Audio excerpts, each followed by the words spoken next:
Wabarakatuh. Perkenalkan, nama saya Sri Rahayu, kelas HKS 1A, jurusan Hukum Keluarga, dosen pengampu Haji Ahmad Otong Bustomi LC MAG, dengan subjudul Sumber-sumber Hukum Islam.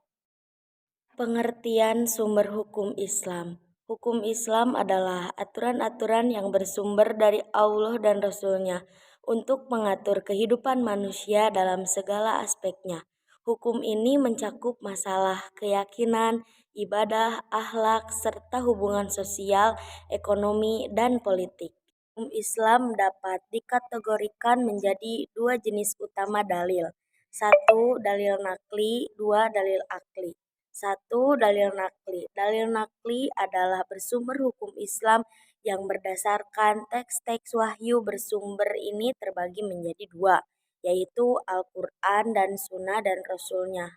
Dalil nakli memiliki kedudukan yang paling tinggi dalam struktur hukum Islam karena merupakan sumber yang otoritatif dan langsung dari Allah dan Rasul-Nya.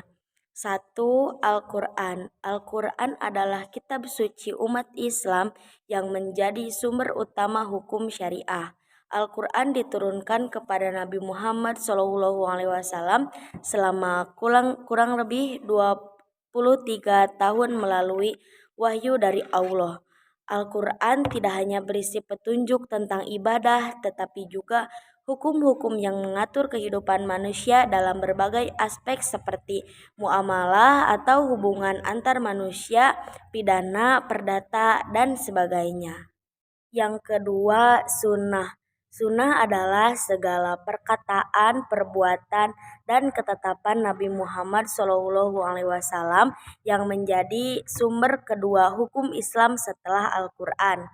Hadis yang merupakan bagian dari sunnah menjelaskan dan memperinci hukum-hukum yang terdapat dalam Al-Quran. Sunnah juga memberikan contoh praktis bagaimana menerapkan ajaran-ajaran yang terkandung dalam Al-Quran.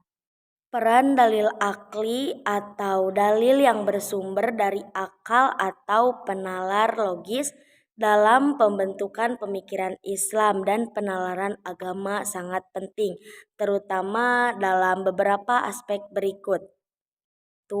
Perkembangan ilmu fikih dan kalam. Dalil akli berperan dalam perkembangan ilmu-ilmu keislaman, memperkuat pemahaman atas dalil nakli. Dalil akli sering digunakan untuk memahami dan menginterpretasikan dalil nakli atau dalil Al-Quran dan hadis. Akal membantu memahami konteks, makna, dan hikmah di balik ayat-ayat Al-Quran atau hadis, terutama dalam hal-hal yang tidak dijelaskan secara eksplisit. 3. Penggunaan dalam ijtihad. Dalam ijtihad atau upaya penafsiran dan penyelesaian hukum Islam yang tidak ada dalil pastinya, hal digunakan untuk menghasilkan hukum baru atau relevan. Dalil akli adalah sumber hukum Islam yang didasarkan pada penalaran atau rasionalitas manusia. Dalil ini digunakan untuk merumuskan hukum-hukum Islam dalam situasi-situasi yang tidak secara eksplisit diatur oleh Al-Quran dan Sunnah. Dalil akli berfungsi untuk mengembangkan hukum Islam agar tetap relevan dan dapat diaplikasikan dalam konteks sesuai yang terus berubah. Dalil nakli yang merujuk pada sumber-sumber teks wahyu seperti Al-Quran dan hadis memiliki otoritas tertinggi dalam mengarahkan keyakinan dan praktik keagamaan umat Islam.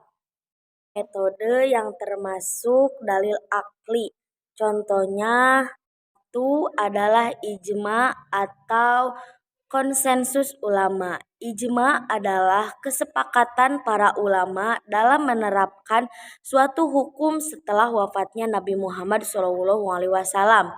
ketika suatu masalah tidak dijelaskan secara rinci dalam Al-Quran dan Sunnah.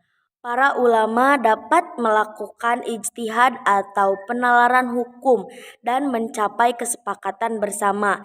Ijma menjadi landasan hukum yang kuat dalam situasi di mana Al-Quran dan Sunnah tidak memberikan jawaban langsung. Penerapan ijma adalah penerapan hukum tentang sholat tarawih yang dilaksanakan secara berjamaah pada masa Khalifah Umar bin Khattab meskipun Rasul tidak secara khusus menerapkannya. Kias atau analogi. Kias adalah metode analogi yang digunakan untuk menentukan hukum suatu masalah baru yang tidak disebutkan secara eksplisit dalam Al-Quran dan Sunnah dengan mengaitkannya pada masalah yang telah ada hukumnya.